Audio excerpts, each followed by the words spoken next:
12 number gas cylinder tiger होगा संसद के हाँ, अंदर। ये हमें लगता है कि संसद के भीतर हमारी जोरदार उपस्थिति हो जाएगी। आपने अपनी अरेस्टिंग नहीं दी तो लोग सवाल कर रहे थे कि टाइगर आखिर भाग कैसे गया सभा से। नहीं, भागे नहीं, ये सवाल पुनः उनको। वो व्यक्ति संविधान की बात करता है, उसने रात में सभा के बाद क्यों नहीं गिरफ्तारी दी, या फिर इतना संवैधानिक व्यक्ति असंवैधानिक कैसे हो गया उस दिन। कि उस दिन आगजनी जैसी समस्या सामने आ जाती। अगर हमें डिटेन कर लिया जाता, उन्होंने सबको मिठाई खिलाई कि टाइगर निकल गया, चलो ठीक हुआ। फायदा हुआ आपको अरेस्ट नहीं देने से, या फिर अगर अरेस्टिंग होती तो ज़्यादा फायदा होता, सहानुभूति मिलती, क्या देखिए, होता। सहानुभूति मिलती, जो करेगा मेरे साथ अच्छा ही करेगा। जब वो मुझे लेकर आया है, मैं एक 29 साल का लड़का, ना मेरा कोई गॉड फादर, ना मेरा कोई पॉलिटिकल बैकग्राउंड। पिछली इंटरव्यू में लिया था तो आप चप्पल पहने हुए थे, आज कुछ नहीं पहने हैं, तो क्या मतलब चप्पल भी चोरी हो गया क्या। नहीं नहीं, हाँ, आपको बताना चाहेंगे, एक्चुअली होता है कि हम लोग। प्रत्याशी निकला है, कुछ डील हो गया है, इस पे क्या नहीं कहेंगे नहीं, आप? एक्चुअली देखिए, हम आपको देखिए, भीतरघात हर दल में हो जाता है। पहले की भाषण में बहुत सारी बातें होती थी, मुद्दे की बातें होती थी, अब जो हो रहा है सीधे वोट मांगने की बात हो रही है, मुद्दे चले गए हैं, इस पे क्या कहेंगे। नहीं, मुद्दों की बात हमने की। तो जयराम महतो जीत के जाएंगे गिरिडीह से, तो और नए लीडर बनेंगे कि अकेले जयराम महतो ही सीमित हो जाएगा, क्योंकि नहीं, अभी नहीं। सारा केंद्रित जो सभा हो रहा 50,000 से जीतेंगे। है अब बढ़ गया है कि घटा है? और घटेगा कैसे? और जाहिर सी बात है कि घटेगा ही नहीं। हाँ। अब हमें लगता है 1.25 लाख के 1.25 लाख प्लस आ जाएगा। हाँ, सीएम की मशीन में जो रगड़ होगी उससे पता चल जाएगा वोट कहाँ गया है। फिर सभा करते हैं, पैसा भी फिर बहुत जमा हो गया है ना। हाँ, पैसा फिर आप दिखाई देते हैं। कहाँ है रिजवान हर जी? रैली में पैसा जमा हो जा रहा है, कभी 25,000 कभी 30,000, तो ऐसी सभाएं करते रहे तो लगता है विधानसभा तक करोड़पति हो जाएंगे जयराम महतो। नहीं नहीं, हम क्या लास्ट टाइम है चुनाव का, तो गिरिडीह की जनता से क्या अपील करेंगे।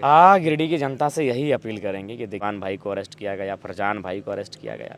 यही था 12 number gas cylinder tiger Jairam संसद के अंदर। क्या होगा 25 तारीख को, क्या होगा 4 जून को, इसको लेकर पूरा गिरिडीह जो है हॉट सीट बन चुका है, और इस बार लग रहा है कि बदलाव। जोहार हजारीबाग, मैं फैज़ अनवर, आप देख रहे हैं जोहार हजारीबाग। हजारीबाग में चुनाव खत्म हो गया है, जेबी केसेस के संजय मेहता वहां से चुनाव लड़ चुके हैं, ईवीएम सील हो चुका है। अब माहौल जो है वो गिरिडीह में बन रहा है, 25 तारीख को गिरिडीह वोट करेगा। और मेरे साथ हैं गिरिडीह के प्रत्याशी जेबी केसेस से जयराम महतो। अब देखना यह है कि गिरिडीह में क्या होगा, क्या फिर से जयराम महतो अंदर जाएंगे, संसद जाएंगे, या बाहर रहेंगे, क्या होगा माहौल। तो क्या होगा, जो नारा चल रहा है 12 नंबर गैस सिलेंडर, टाइगर होगा संसद के हाँ, अंदर। ये कहाँ से आया ये नारा। देखिए, हम लोग साहित्य के छात्र हैं, विज्ञान के भी छात्र रहे हैं। तो चलते चलते गीत गुनगुनाते गुनगुनाते कुछ शायरी बन जाते हैं और जुबान से निकल जाते हैं और उस हालात के अनुसार फिट बैठ जाते हैं। तो अब आखिरी 3 दिन बचा है, 23 तारीख को शाम 3 बजे या 5 बजे आपकी सभाएं बंद हो जाएंगी।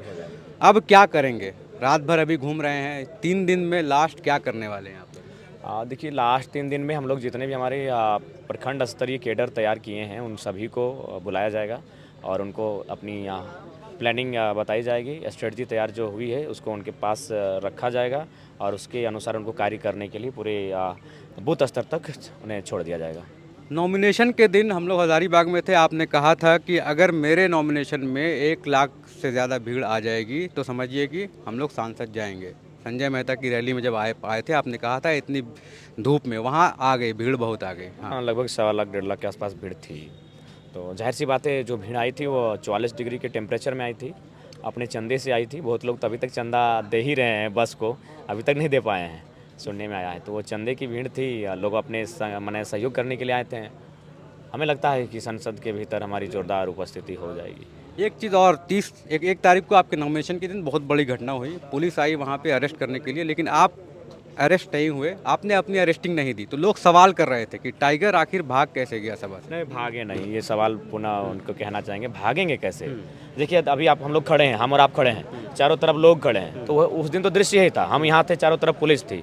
इसके मतलब हम निकले हैं तो किसी ने रास्ता दिया होगा, सिंपल सा लॉजिक है। उसके बाद आपका फोटो बहुत वायरल हो रहा था संविधान को लेकर, जो आप फोटो डाला था आपने फेसबुक में और बहुत जगह चला है, तो लोग कह रहे थे कि जो व्यक्ति संविधान की बात करता है उसने रात में सभा के बाद क्यों नहीं गिरफ्तारी दी, या फिर इतना संवैधानिक व्यक्ति असंवैधानिक कैसे हो गया उस दिन। देखिए, सबसे पहली बात है कि संविधान 1950 में बना है और मानव लगभग, जैसा कि कहते हैं, लाखों वर्ष पुराना है मानव का इतिहास। और अगर है आज के आधुनिक मानव, जिसको हम लोग होमो सेपियंस कहते हैं, इसका इतिहास भी लाखों साल का है। तो कहीं ना कहीं संविधान 72-75 साल का है और लोग लाखों साल के हैं, तो लोगों से ऊपर संविधान नहीं है। संविधान इसलिए बना है कि लोगों को एक नियंत्रण में रखा जाए, लोगों को माने इस प्रकार से रखा जाए कि किसी को नुकसान ना हो। लेकिन लोग लोगों के लिए, संविधान भी है लोगों के लिए, पशु पक्षी के लिए संविधान नहीं है। हालांकि पशु पक्षियों के लिए भी कानून है, लेकिन संविधान को अनुसरण लोग ही करते हैं। और उस दिन क्या सिनेरियो था कि उस दिन आगजनी जैसी समस्या सामने आ जाती। अगर हमें डिटेन कर लिया जाता तो बोकारो का जगह जगह टायर जलता, जगह जगह धुआं होता, और माने अप्रिय घटना को निमंत्रण हम दे चुके होते हैं। और मैं आपको बताना चाहूँगा, एक बहुत बड़े वरीय पदाधिकारी ने मिठाई बांटा कि ठीक है हम लोग को डांट मिलेगा ऊपर से कि अरेस्ट हम नहीं कर पाए, लेकिन चलो एक बला टली कि आज बोकारो कहीं संकट में आ जाता। एक बड़े पदाधिकारी ने मिठाई बांटा, वो सूचना हम तक आई कि उन्होंने सबको मिठाई खिलाई कि टाइगर निकल गया, चलो ठीक हुआ, नहीं तो जान हुआ। मैंने भले हम लोग डांट सुनेंगे सीनियर से, लेकिन आज बोकारो को हम लोग नहीं संभाल पाते। तो इंसान की भावना और भीड़ का जो एक अजब का माहौल बना था, उस माहौल को देखते हुए हमने स्पष्ट कहा कि एसपी साहब माफ़ कीजिए, डिटेन किसी और दिन कीजिए। और उसके बाद तब तक हम लोग कोर्ट में हम लोग को बिल्कुल। तो दो सवाल है कि क्या फ़ायदा हुआ आपको अरेस्ट नहीं देने से, या फिर अगर अरेस्टिंग होती तो ज़्यादा फ़ायदा होता, सहानुभूति मिलती, क्या देखिए होता? सहानुभूति मिलती, ये नो डाउट, लेकिन मुझे लगता है कि हम लोग इस चुनाव को अपनी मेहनत से लड़ रहे हैं। और हमें लगता है कि अगर डिटेन कर लिए जाते तो आज 1.25 लाख की भीड़, कल बागमारा का रोड शो, उस दिन गिरिडीह का रोड शो और बेरमो का जो सभा था, ये नहीं हो पाता। और माहौल जिस प्रकार क्रिएट कर दिए, ये नहीं हो पाता। तो देखिए जो भी होता है, चूँकि मैंने स्पष्ट कहा कि मैंने अपने आप को नियति के हवाले कर दिया है, मैंने अपने आप को पारासंत पहाड़े के हवाले कर दिया है। वो जो करेगा मेरे साथ अच्छा ही करेगा। जब वो मुझे लेकर आया है, मैं एक 29 साल का लड़का, ना मेरा कोई गॉड फादर, ना मेरा कोई पॉलिटिकल बैकग्राउंड, ना मेरे फैमिली से कोई पॉलिटिशियन, और अगर वो मुझे लेके आया है तो मेरे साथ गलत नहीं होने देगा। बिल्कुल। तो अब क्या है, संजय मेहता की सभा में आप नहीं जा पाए, नहीं, मनोज किसी- यादव की हाँ, सभा में नहीं जा पाए, तो पाए। क्या कारण रहा और उससे कारण कितना इम्पैक्ट पड़ेगा हाँ, उनके चुनाव में? नहीं इम्पैक्ट नहीं पड़ेगा, क्योंकि आइडियोलॉजी मेन चीज़ है। ये चुनाव को अब हम चेहरे पर नहीं रहने दें, अब चुनाव को हमने आइडियोलॉजी पर तब्दील कर दिया है। देखिए आज अगर संजय जी प्रत्याशी हैं, नो डाउट हमारे 2 साल का संघर्ष है। आज उनके हमारे दल में नहीं आने से पहले हमने उस पूरे क्षेत्र को एक बेहतर माहौल में ढाल दिया था। मांडू, रामगढ़, बड़का गाँव, खासकर ये 3 क्षेत्र एक बेहतर माहौल में हमने डाल दिया था। तो हमें उम्मीद है कि एक आइडियोलॉजी मैंने प्रभावी रहेगी और हमारा नहीं जाना विशेष कोई मैंने इशू नहीं करेगा। बिल्कुल। पिछली इंटरव्यू में लिया था तो आप चप्पल पहने हुए थे, आज कुछ नहीं पहने हैं, तो क्या मतलब चप्पल भी चोरी हो गया क्या? नहीं, हाँ आपको बताना चाहेंगे। एक्चुअली होता है कि हम लोग को बोरनेट पे रहना पड़ता है, और चूंकि देखिए हमारे लोग जिनकी सवारी करते हैं या फिर जो चीज़ों का उपयोग करते हैं और सम्मान करते हैं, तो हम चप्पल जूता पहनकर बोरनेट पे बैठेंगे नहीं। मेरा पहला प्रोटोकॉल है। हाँ पहले जब थोड़ा सा नादान थे तो चढ़ जाते थे कभी, लेकिन हमने उसके बाद अपने स्तर को बढ़ाया कि भाई जो लोगों का सम्मान है वो, तो हमने चप्पल गाड़ी में खोलें, गाड़ी चेंज हो जाता है, तो इसलिए हमने डिसाइड किया। उसके बाद सबसे बात खास है कि महापुरुषों की प्रतिमाएं आती हैं, उनको माल्यार्पण के लिए जाना पड़ता है, तो हमने कहा यार झंझट क्यों पालना, बिना चप्पल के चला जाए। अब बहुत लोग लगा रहे थे कि धनबाद में आपने जो प्रत्याशी निकला है कुछ डील हो गया है, इस पे क्या कहेंगे? नहीं एक्चुअली देखिए हम आपको देखिए भीतरघात हर दल में हो जाता है, तो खैर हमने तो उनको पनिशमेंट भी दे दिया है भीतरघात का। ये होता है, आज लोबिन जी भी भीतरघात किए हैं, चमरा लिंडा भी ओपन आ गए, तो ये चीज़ें राजनीति में होती है, लेकिन हम लोग उसमें, हम लोग का कोई रोल नहीं है, हम लोग तो जानते भी नहीं है। हमने खान साहब को ही बोला कि देखिए आप कंफर्म कीजिए, अगर हमारे दल के ही लोग अगर हैं तो उनको सस्पेंस कर दीजिए एकदम। ये बोल रहे बार बार, ये 10 बार एकदम कान सटा सड़क सुनने की, भाई वो हमारे ही लड़का है क्या, तो हम लोग उससे बिल्कुल अनभिज्ञ थे। तो देखिए उसके बाद गिरिडीह में भी तो बहुत चीज़ें ऐसी हो रही हैं। कुछ लोग हैं जो गाँव में जाते हैं कि हम तो जानते हैं आप तो जयराम को ही वोट कीजिएगा, तो 10-5 को थोड़ा मान रख दीजिएगा ना, केला चाहे तीर को दे दीजिएगा। अच्छा, मेरे साथ भी हो रहा है, ऐसा नहीं धनबाद में हुआ, क्योंकि धनबाद में वायरल हो गया इसलिए आप समझ जान गए, मेरे साथ भी हो रहा है। लेकिन हाँ वहाँ ऑडियो नहीं है, वहाँ वीडियो नहीं है, मेरे साथ अभी केंद्रीय कमेटी के लोग, खान साहब बार बार कहते हैं भैया वहाँ गद्दारी हो रहा है, भैया वहाँ गद्दारी हो रहा है। हमें खिलन बोलते खान साहब अभी नई पार्टी है, छोड़िए, आगे बढ़िए, संघर्ष आगे बढ़िए, हम लोग की जीत होगी।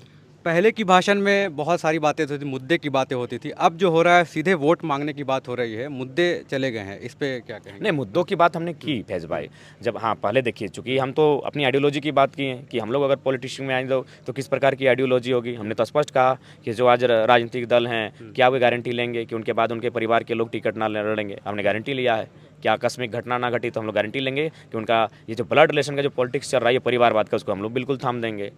तो हम लोग पहले आइडियोलॉजी को समझाएं कि जनता को कि कैसा आपका नेता होना चाहिए, आपके वोट से जाने वाला नेता वीआईपी कैसे हो जाता है। और उसके बाद अंत में हमने कहा कि संसद में हम क्या करेंगे। हमने स्पष्ट कहा कि जो क्षेत्र से हम जाते हैं ज़मीन अधिग्रहण का इशू आता है तो हम बिल्कुल मांग करेंगे, किसान का बेटा है कि जिन कंपनियों ने ज़मीन का अधिग्रहण किया उनको समतल करके किसान को, रैयत को लौटाया जाए। हमने ये भी कहा तभी हम मानेंगे ये गांधी का देश है। गांधी यानी किसान, और किसान को दरकिनार करके पूंजीपतियों के झोली में पूरे देश को डाल के आप गांधी के मैंने विचारों की हत्या रोज कर रहे हैं। तो जयराम महतो जीत के जाएंगे गिरिडीह से, तो और नए लीडर बनेंगे कि अकेले जयराम महतो ही सीमित हो जाएगा? क्योंकि नहीं, अभी नहीं। सारा केंद्रित जो सभा हो रहा है देख रहे हैं कि जयराम महतो के ही हो रहा है। बाहर हम लोग हजारीबाग जा रहे हैं, चतरा जा रहे हैं, कोडरमा जा रहे हैं, तो गांव-गांव में जयराम महतो का ही नाम की चर्चा है। तो क्या ऐसा नहीं हो कि एक ही लीडर बन के रह जाए, बाकी लोग विलुप्त हो जाएं? ऐसा नहीं, नहीं, ऐसा नहीं है। संजय जी भी हमको लगता है बहुत अच्छा रेस में है। देवेंद्र दा भी जेल से आ चुके हैं, वे भी रेस में रहेंगे रांची में। सिंहभूम में से रिजल्ट आया अच्छा है, मनोज दा भी ठीक ठाक हैं, चतरा के दीपक जी भी ठीक ठाक हैं और इकलाक जी तो बहुत बुस्टअप हैं। अब हमें लग रहा है कि वो रेस में, हमको लगता है टक्कर की रेस में आ गए हैं। तो बिल्कुल ऐसा नहीं है कि नए नए नेतृत्व को तैयार किए हैं और जैसे जैसे हम लोग का ग्राफ बढ़ेगा नए नए नेतृत्व आपके सामने आएंगे। तो गिरिडीह से कितनी वोट से जीतेंगे जयराम महतो, क्या लग रहा है? हाँ, देखिए जैसा जब स्टार्टिंग था तो लग रहा था कि 50,000 से जीतेंगे। हाँ, अब बढ़ गया है कि घटा है? और घटेगा कैसे? और जाहिर सी बात है कि घटेगा ही नहीं। हाँ। अब हमें लगता है 1.25 लाख के 1.25 लाख के 1.25 लाख प्लस आ जाएगा। हाँ, 1.25 प्लस से जीतेंगे। मतलब पहले 25 का वेट करेंगे कि 4 का ही पहले वेट कर रहे हैं, 4 जून का? नहीं, पहले 25 का ही वेट किया जाए। ईवीएम की मशीन में जो रगड़ होगी उससे पता चल जाएगा वोट कहाँ गया है। तो ये गैस सिलेंडर जब मिला तो क्या खुश हुए कि मतलब क्या हुआ? नहीं, मतलब देखिए दिमाग में क्या चला? नहीं, एक्चुअली हम लोग कैंची को लेकर थे। हाँ। तो कैंची को लेकर थोड़ा सा दुविधा हुआ कोल्हान से कि हाँ। कोल्हान में ऑलरेडी एक शायद वहाँ की कोई प्रत्याशी पूर्व में लड़ चुके थे और चूंकि आदिवासी बहुल क्षेत्र है, एक बार जो सेंटीमेंट आ जाता है उससे निकलना थोड़ा सा, तो उन्होंने ही कहा कोल्हान के जो प्रत्याशी हैं कि कैंची को दूर कीजिए। तो फिर जब वहाँ कैंची दूर हुआ तो यहाँ मनोज जी को बोल चुके थे कैंची, दीपक जी को बोल चुके थे, उन्होंने हेलमेट लिया, संजय जी हेलमेट में आ गए, देवेंद्र जी इकलाक जी हेलमेट में आ गए। अब हमारे साथ इशू क्या हुआ कि हम तो खुद चीन लेने गए थे नहीं, हम तो उस समय अंडर कवर चल रहे थे, तो हमें सिलेंडर दिया गया और हमने कहा कि देखिए जो पब्लिक रोज़ देखती है, रोज़ एक बार नज़र में आता है उसी चीन को लीजिए। और फाइनली गैस सिलेंडर मिला और उसके बाद तो बवाली हो गया है। बिल्कुल। बात करते करते एक सवाल भी आ गया कि आप अभी भी 45 मिनट और 40 मिनट का भाषण लगातार दे रहे हैं। तो जो एक बात कही थी आपने टोपचाची में कि कुछ घुस जाता है अंदर, क्या यही घुस जाते हैं जो पीछे यहाँ मूर्ति है? हाँ, पारसनाथ पहाड़ ही हमारे अंदर समा जाता है। देखिए ये बात सही है फैज भाई, कुछ तो ताकत है इस सब प्रकृति में, कुछ तो रहस्य है। क्योंकि आज देखिए अभी 10 बज रहे हैं, शायद 10:15 बज रहे हैं और हम 3 रोटी खाए हैं और उसके बाद तो आप पूरा दिन ही देखें, हम स्कॉर्पियो में बैठे हैं, छत पर बैठे हैं, रैली निकलता है, फिर सभा करते हैं, पैसा भी बहुत जमा हो गया है ना? हाँ वैसा फिर आप दिखाई देते हैं। कहाँ है रिजवान हर जी? रैली में पैसा जमा हो जा रहा है, कभी 25,000 कभी 30,000। तो करें क्या इस पैसे के जयराम में? नहीं, तो इस पैसे से बैनर पोस्टर चल रहा है और इस बार उसके बाद मीडिया में सब सार्वजनिक कर देंगे कि कितना आया था, कैसे आया था। वो हम लोग देखिए सबसे पहले इस पैसे को जाके हम लोग अकाउंट में ले जाएंगे, अच्छा।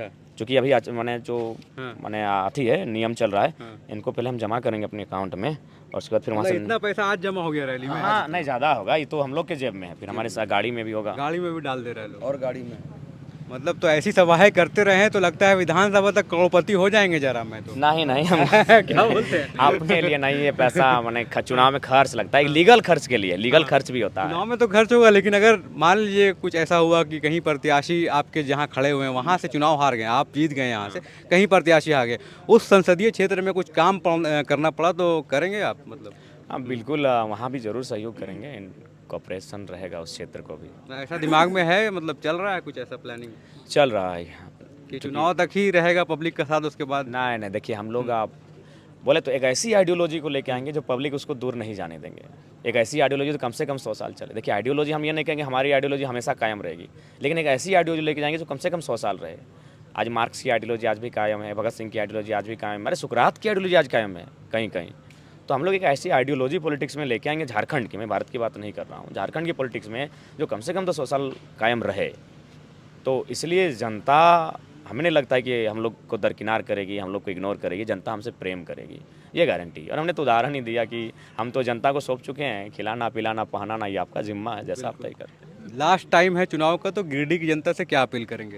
गिरिडीह की जनता से यही अपील करेंगे कि देखिए आज हम लोग बहुत संघर्ष किए, आज हम लोगों के ऊपर बहुत साजिशें हुई, रिजवान भाई को अरेस्ट किया गया, फरजान भाई को अरेस्ट किया गया, क्या गुनाह था हमारा? हम गिरिडीह की जनता से पूछेंगे आखिर हमारा अपराध क्या था? यही अपराध था कि हम लोग पेपर लीक पर हल्ला बोले थे, यही अपराध था हम लोग नियोजन नीति की मांग को लेकर धरना पर बैठे थे। अगर ये अपराध है तो ये जो हत्याएं, चोरी, ये जो छीनतई, ये तो मनुष्य के साथ जो अन्याय हो रहा है तो उसका वो किस अपराध की श्रेणी में आएगा। अगर हमें लेकर लोग इस तरह से एक्टिव रहेंगे पुलिस प्रशासन, तो उनको लेकर कितना एक्टिव होना चाहिए। तो हम तो स्पष्ट कहेंगे। इसलिए गिरिडीह की जनता से निवेदन है, आज लोगों को इसी बात का भय है कि ये नौजवान, ऐसे नौजवान अगर संसद में आएंगे तो जो लोग झारखंड को लूटने की राजनीति के साथ संसद में जाते हैं उनको बोरिया अब इस तरफ बांधना होगा, और वही लोग आज हम लोग के पीछे पड़े हुए हैं। तो इसलिए जनता तय करे कि आज अगर हमें हिम्मत मिलेगा तो जनता को हिम्मत मिलेगा। आज पेपर लीक पर बात करने वाले हमारे संगठन के साथी हैं। आज जो भी प्रत्याशी हैं वो 6 लाख बच्चे पेपर में लिखे थे, लेकिन एक शब्द नहीं निकलता है। जो जनता के बच्चों के भविष्य के बारे में सोचता नहीं है उसको वोट देना क्यों, मेरा एक ही सवाल है। बिल्कुल, तो देखिए यही था 12 number gas cylinder tiger Jairam संसद के अंदर क्या होगा 25 तारीख को, क्या होगा 4 जून को।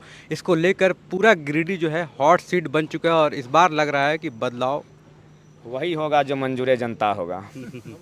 जो जनता को मंजूर होगा वही होगा फैज भाई।